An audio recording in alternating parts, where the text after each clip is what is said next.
25 लाख रुपया का इनाम हो, तो किस तरह से वो आतंक मचाया हो हमारे सुरक्षा बलों के जवानों पर।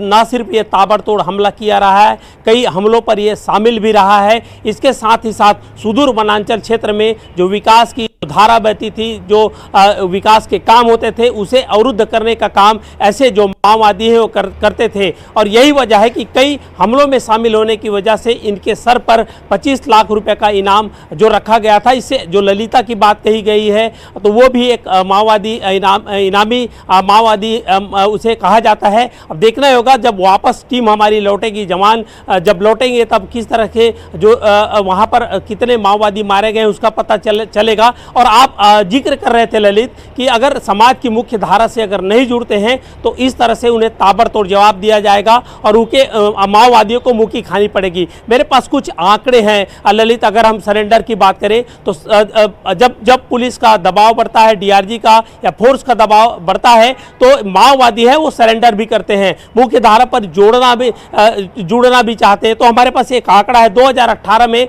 464 माओवादियों ने जो सरेंडर किया था। इसी तरह 19 में 311 माओवादी सरेंडर किए थे, 20 में 342 और 21 में 551 माओवादियों ने सरेंडर किया था। तो इसकी वजह है जब हमारे जवान हैं, जब हमारे पुलिस फोर्स हैं, इस तरह से दबाव बनाते हैं, सर्चिंग करते हैं, और जब मुठभेड़ होता है तो उनका मनोबल टूटता है। और यही वजह है कि वो मुख्य धारा से लगातार जुड़ने का प्रयास करते हैं। अभी लगातार जो हमारे जो जवान हैं दबाव बना रहे हैं, और चूंकि गर्मी के समय उनकी सक्रियता बढ़ी रहती है, और यही वजह है कि अब जो इनपुट मिल रहे हैं उस आधार पर हमारे जो सुरक्षा बल के जवान हैं, डीआरजी के जवान हैं, वो अपनी जान को खेल करके वहां पर जा रहे हैं और मुठभेड़ हो रहा है। और जिसमें आप देख सकते हैं कि 12 माओवादियों को फिलहाल मार गिराया गया है। माओवादियों की संख्या, मृतकों की संख्या है वो बढ़ सकती है, लेकिन हमारे जवान लगातार माओवादियों को पीछे धकेलने का काम है वो कर रहे हैं। जी ललित।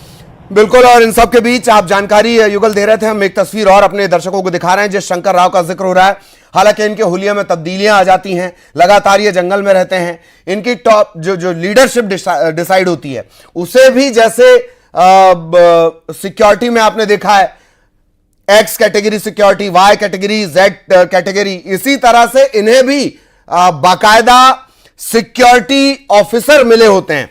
शंकर राव की हम तस्वीरें दिखा रहे हैं, हालांकि तस्वीरों से बहुत ज्यादा अलग भी अगर चेहरा होगा तो भी आपको चौंकने की जरूरत नहीं है, क्योंकि इनके हुलिये बदल जाते हैं लगातार।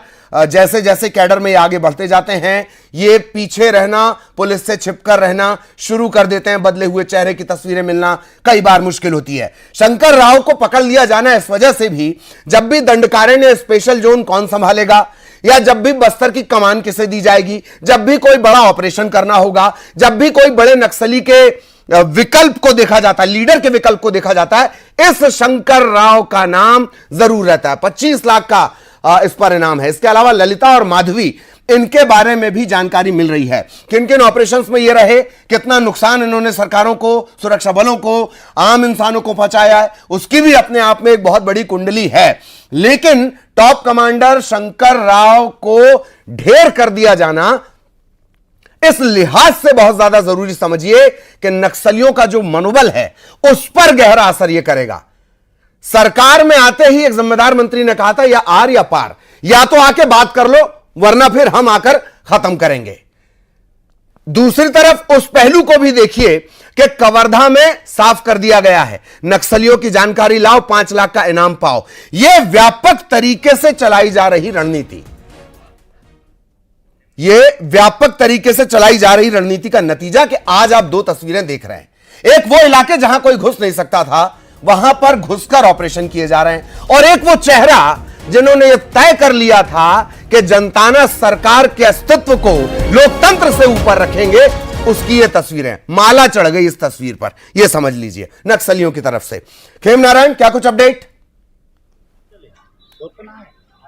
जी देखिए, अभी तक जो खबर निकल कर सामने आई है कि जो छोटे बेटिया थाना क्षेत्र के अंतर्गत पुलिस नक्सलियों का जो मुठभेड़ है हुआ है, उसमें जो है 2 जवान घायल हैं और कई बड़े नक्सलियों के मारे जाने की जो है पुलिस ने यहाँ पर पुष्टि कर दी है। और अभी जो है लोकसभा चुनाव है, लोकसभा चुनाव के दौरान जो है नक्सली वहां पर सक्रिय हैं, तो जो नक्सल विरोधी अभियान के तहत जो है वहां पर सर्चिंग अभियान जो है रोजाना चलाया जा रहा है। और अभी उस क्षेत्र में जो है जो सुरक्षा बल के जवान और पुलिस के जो जवान हैं वो जुटे हुए हैं। जी, और अभी अभी बड़ा अपडेट यह भी मिल रहा है कि 18 जो नक्सली हैं उन्हें ढेर करने की जानकारी मिली है। यह आंकड़ा बढ़ेगा। मैंने शुरुआत में ही कहा था, पूरी जानकारी हथियार की, नक्सलियों की, यह तभी साफ हो पाएगी कि जब हमारे जो जवान हैं वो वापस बेस कैंप तक लौट जाएंगे। सबसे पहले जवानों को सुरक्षित बेस कैंप पहुंचना बहुत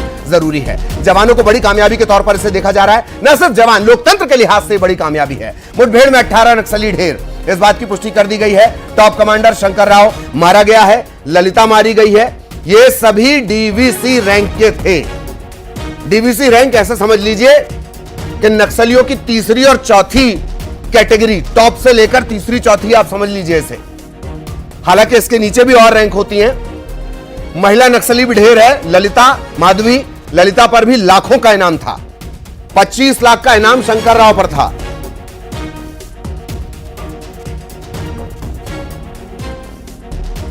और लगातार ये अपडेट हम अपने दर्शकों तक पहुंचा रहे हैं। 18 नक्सली ढेर हो गए हैं। मैं फिर दोहरा रहा हूं कि जब तक टीम वापस नहीं आएगी ये आंकड़े बदलते रहेंगे। लेकिन सवाल ये नहीं, सवाल ये कि बड़े ऑपरेशन और रणनीतिक कामयाबी, सक्सेस के तौर पर इसे देखा जाए एंटी नक्सल ऑपरेशन के दौर में, चुनाव के दौर में नक्सलियों का इतना बड़ा जमावड़ा, शंकर राव का जमावड़ा, ललिता का जमावड़ा, माधवी का जमावड़ा, यह दिखाता है कि कुछ ना कुछ करने की प्लानिंग में थे। वो प्लानिंग धरी की धरी रह गई। यह सबसे बड़े मार्के की बात है। इसी डीआरजी ने दंतेवाड़ा में अपने जवानों को खोया था और तब से डीआरजी के जो ऑपरेशन है, डिस्ट्रिक्ट रिजर्व गार्ड, तब से जो डीआरजी के ऑपरेशंस हैं उनमें लगातार पैनापन आया है। बीएसएफ भी, हालांकि अब तक जो जानकारी मिली, बीएसएफ भी इस ऑपरेशन में, जॉइंट ऑपरेशन में शामिल थी। खेम नारायण, इसके बारे में भी बताएं। मेरा ख्याल है बीएसएफ भी इसमें शामिल थी डीआरजी के साथ साथ। जी देखिए, यहाँ पर जो कांकेर के क्षेत्र हैं, नक्सल जो प्रभावित क्षेत्र हैं, वहाँ पर बीएसएफ के भी कैंप है, सुरक्षा बल के जवानों के।